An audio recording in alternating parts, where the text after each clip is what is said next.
seja muito bem-vindo. Esse é o História da Literatura Pretensiosa.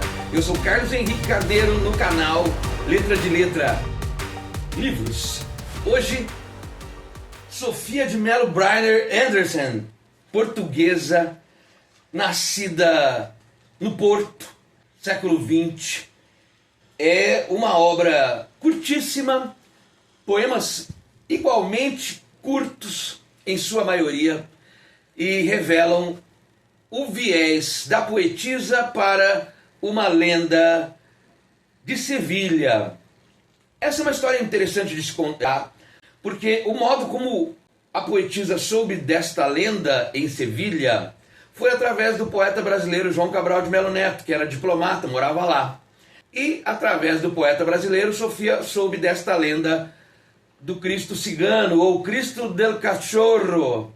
Sim, o Cristo Cachorro é uma lenda de Sevilha do século XVII. E é importante contar para entendimento do poema, porque João está citado num dos textos, justamente aquele que abre o livro, que se chama A Palavra Faca. Vamos contar a lenda. Francisco de Gijón, um escultor espanhol, locado em Sevilha, século XVII, em 1680, recebe a encomenda da Irmandade do Cristo da Inspiração, de la Inspiración, para que ele construísse uma obra em madeira, uma estátua de Cristo, em agonia, no momento de sua morte. Preocupado com isso, queria observar então como seria uma pessoa falecendo, morrendo, esfaqueada. Por que esfaqueada? Segundo a tradição do Novo Testamento, Cristo teria recebido uma estocada do lado direito, no flanco. Então era preciso encontrar alguém, segundo Gijón, que estivesse morrendo esfaqueado. Há duas versões para essa história. Uma que o próprio Gijón tenha esfaqueado alguém para observar essa pessoa morrendo, daí inspirar-se, ou que por coincidência ele encontrou alguém agonizando no chão, na cava de los gitanos, no lugar dos ciganos. Por isso o título Cristo Cigano. Teria então visto este cigano morrendo e então se inspirou. Dessas duas versões, que o escultor esfaqueou alguém ou que ele observou uma pessoa morrendo, o que se sabe é que ele se inspirou em um cigano esfaqueado para fazer sua obra. A peça de 1,89 m, de madeira policromada. Vejam como ficou a imagem do Francisco Gijón agora.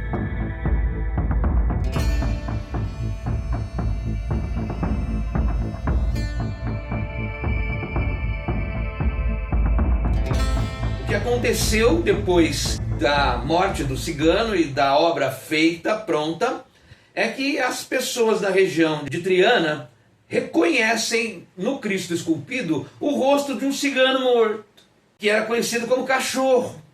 Daí o apelido, Capela do Cachorro, a partir de então, e o Cristo Cachorro. Desta forma, Sofia, instigada pela história, essa lenda ela não conhecia, escreveu o Cristo Cigano. A palavra faca é o texto que abre o livro. A palavra faca, de uso universal, a tornou tão aguda o poeta João Cabral, que agora ela aparece azul e afiada no gume do poema, atravessando a história por João Cabral contada. Essa é a introdução. Os demais 11 textos estão numerados de 1 a 11. Repetindo, o livro contém 12 poemas. O que abre o livro é a palavra faca. Agora vamos ao número 1. O escultor e a tarde. No meio da tarde um homem caminha. Tudo em suas mãos se multiplica e brilha. Ou seja, é aquele que está procurando uma imagem e, chamado aqui de escultor, em suas mãos, a matéria-prima vai se transformar em uma obra reconhecível. O tempo onde ele mora é completo e denso, semelhante ao fruto interiormente aceso. Fruto aceso pode ser o desejo. Desejo de construir algo. No meio da tarde o escultor caminha. Por trás de uma porta que se abre sozinha, o destino espera. E depois a porta se fecha gemendo sobre a primavera. Esse poema vai se ligar ao penúltimo, que envolve a morte do cigano entre paredes. Então você já sabe, os poemas de O Cristo Cigano contam a trajetória do escultor em busca de uma imagem que lhe desse inspiração para fazer a sua escultura de Jesus Cristo, e ele encontra isso. Ao longo dos textos nós vamos encontrar também o ponto de vista do cigano que está para ser esfaqueado. O destino é o poema 2. O destino eram os homens escuros que assim lhe disseram: tu esculpirás seu rosto de morte e agonia. Aqui praticamente uma legenda da tarefa do escultor Riron. O nome Riron não aparece no livro, mas sim o escultor. Os homens escuros são aqueles que deram ordens para que Riron fizesse sua tarefa. Por que escuros? É um viés crítico, também intenso. Os homens escuros seriam os sacerdotes, aqueles que fizeram a encomenda não só da obra de Cristo, como que por tabela ou não, encomendaram a morte de alguém inocente. Repetindo, tu esculpirás seu rosto, está com maiúscula porque se trata de Jesus Cristo. E daí, por protocolo linguístico, a palavra seu está aqui com maiúscula. Busca é o poema número 3. Pelos campos fora caminhava sempre como se buscasse uma presença ausente. Paradoxo interessante, né? A presença é a de um rosto de Cristo tradicionalmente esculpido, com barba, bigode, cavanhaque, enfim. Mas ausente, porque aquele rosto de que se precisava não havia encontrado ainda o escultor. Ele está em busca de um rosto ausente na presença de sua vontade. Onde estás, abre aspas, onde estás tu, morte? Não te posso ver, nesse dia de maio, com rosas e trigo, como se tu não vivesses comigo. A ti me enviaram, és tu meu destino, mas diante da vida eu não te imagino. Esse é um trecho de busca. O próprio escultor parece muito determinado a fazer sua obra, mas ele precisa de um rosto em agonia, um rosto morrendo. Esse é o poema mais longo do livro, né? Dezenas de versos. E mais um outro trecho, é o final, estamos assim. Onde está teu rosto ou a raiz de ti? Onde procurar-te? E como te amarei tanto que em meus dedos tua imagem floresça e entre minhas mãos o teu rosto apareça. Claro está que o poema expõe também a ingenuidade ou a mesquinhez do escultor humano, que não sabe onde procurar o rosto de Cristo, esquecendo que se trata de mitologia, que se trata também de uma história religiosa, que isso é também do imaginário popular cristão. E o que vai acontecer é uma paixão de Cristo revestida de realidade própria, de verdade. No século XVII, uma pessoa foi esfaqueada em nome de Deus, em nome de uma necessidade, em nome de uma obra. E esse é o caráter mais sarcástico, eu não vou dizer satírico não, mas é o mais sarcástico de O Cristo Cigano, dentro dessa coletânea de poemas. Um outro texto mais marcante, dos 11, 1 a 11, é A Solidão, é o poema número 6. A noite abre os seus ângulos de lua, e em todas as paredes te procuro. Lembra que no poema O Escultor e a Tarde, ele entra num lugar, através de uma porta que se abriu sozinha, e vai ficar ali entre as paredes, o escultor, trabalhando e matando, não nessa ordem. A noite, repetindo a solidão, a noite abre os seus ângulos de lua, e em todas as paredes te procuro. A noite ergue as suas esquinas azuis, e em todas as esquinas te procuro. A noite abre suas praças solitárias, e em todas as solidões te procuro. Ao longo do rio a noite acende as suas luzes, roxas, verdes, azuis. Eu te procuro. Como uma ladainha, né? Como uma espécie de oração, a solidão do escultor vai ficando mais latente conforme o tempo passou, e ele não está encontrando, nesse momento da história, não está encontrando seu rosto em agonia. A noite chega, noite é o momento em que as pessoas dormem, noite é o momento de silêncio, de elucubração, de sonho, de pesadelo. E aí vem a expressão, eu te procuro, eu te procuro. O poema número 7, Trevas, curtíssimo, é marcante, pois já estamos na segunda metade da série de 11 textos sobre a morte do cigano. Trevas. O que foi antigamente manhã limpa, sereno amor das coisas e da vida, é hoje busca, desesperada busca, de um corpo cuja face me é oculta. Interessante, depois de sabida a lenda, a busca do escultor é por um rosto de um humano em agonia e através desse rosto descobrir o rosto de Cristo dentro de sua inspiração. De novo, por que procurar um rosto em agonia? Porque ele tem uma encomenda da igreja, Sevilha, para que façam o rosto de Cristo no momento de sua morte. Lembrando que estamos no período barroco. O barroco traz essa característica na arte plástica, que é a do movimento, né? Que é a da expressão de emoção, principalmente quando temos crucifixos, imagens de Jesus Cristo. Com Aleijadinho aqui não foi diferente. Aqui em Minas Gerais temos muito sangramento, né? Um olho aberto, outro fechado, uma postura de dor, de angústia. De novo, é hoje desesperada busca de um corpo cuja face me é oculta. O escultor não encontrou ainda esse corpo, vai encontrar daqui a pouco, será um cigano, e nesse rosto vai aparecer uma face oculta, a face sonhada de Jesus Cristo, que o escultor precisa esculpir. O poema Canção de Matar é o número 8. De dia nada sei, o teu amor em mim está como o gume de uma faca nua. Ele me atravessa e atravessa os dias, ele me divide.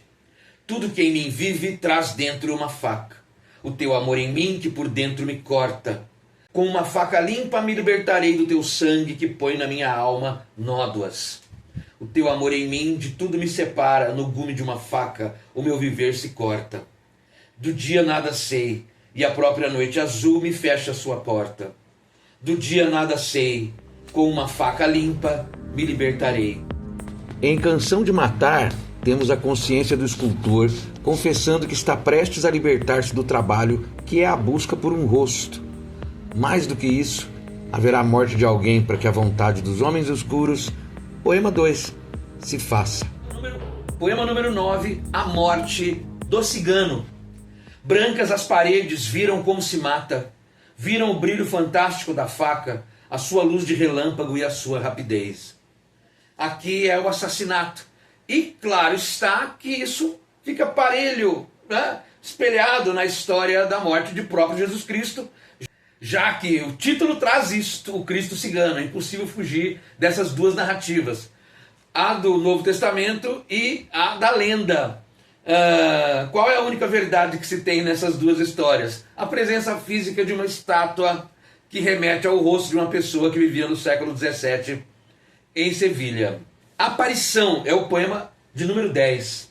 Devagar, devagar um homem morre. Escura no jardim a noite se abre. A noite com miríades de estrelas cintilantes, límpidas, sem mácula, sem mancha. Veloz, veloz o sangue foge. Já não ouve cantar o moribundo. Sua interior exaltação antiga, uma ferida no seu flanco o mata. Somente em sua frente vê paredes, paredes onde o branco se retrata. Seus olhos devagar ficam de vidro, uma ferida no seu flanco o mata. Já não tem esplendor nem tem beleza. Já não é semelhante ao sol e à lua. Seu corpo já não lembra uma coluna. É feito de suor o seu vestido. A sua face é de dor e morte crua, e devagar, devagar o rosto surge. O rosto onde outro rosto se retrata, o rosto desde sempre pressentido, por aquele que ao viver o mata. Seus traços, seu perfil mostra a morte como um escultor, os traços e o perfil da semelhança interior. Magistral esse texto que pontua a visão dos textos da poetisa, a visão do eu lírico a respeito de tudo isso. Em poucos versos, a crítica mordaz, a ambição, a sanha do fanatismo em torno de uma obra que vai custar a vida de alguém. De novo, devagar o rosto surge, o rosto onde outro rosto se retrata. O outro rosto é aquele encomendado de Jesus Cristo. O rosto desde sempre pressentido por aquele que ao viver o mata. Temos aqui duas mortes, a do cigano e aquela simbolizada nele, a de Jesus Cristo. Para essas duas mortes, viveu uma estátua que nem humano é. É uma figura de madeira, representando então o Cristo em agonia sobre um ser humano de verdade em agonia, que deu sua vida sem pedir, sem querer. Seus traços, o final de novo, seus traços, seu perfil mostra a morte como um escultor. Ou seja, a morte vai se fazendo no rosto do cigano como se alguém estivesse esculpindo. Alguém quem? A morte esculpiu o rosto de Cristo no rosto do cigano. Poema número 11 termina o livro. Final é seu nome. Assim termina a lenda daquele escultor. Nem pedra, nem planta, nem jardim, nem flor foram seu modelo. Sutil como um trator. Esculturas tradicionalmente poderiam ser feitas a partir daquilo que se apresenta aos olhos do ser humano. Jardim, flor, planta, o lago, o rio, o oceano, enfim. Nada disso foi o modelo. O modelo foi uma figura morrendo, morta então pela mão do homem. Quer seja o escultor ou alguém que fez isso, o que já é terrível e nada cristão. Poemas modernos, igualmente curtos, com uma linguagem simples, propondo esse debate a respeito de várias pessoas que passam pela vida doando seu corpo, sua alma, sua história, porque figuras brigam em nome de mitos. Inocentes, pessoas até que nem acreditam nos mitos, acabam se tornando vítima da sanha daqueles que ficam do outro lado do fuzil, do outro lado da arma, justificando seus crimes por conta da mitologia. Bem terrível essa vida que levamos, e é uma chance de colocar em pauta essa situação mundial, principalmente aqui no Ocidente, já que falamos de Jesus Cristo. Em que medida isso pode revelar mais ou menos humanidade nas nossas relações? É isso, espero que tenha gostado. Sofia de Mello Briner Anderson, boa leitura. Até mais, cuidado com os escultores.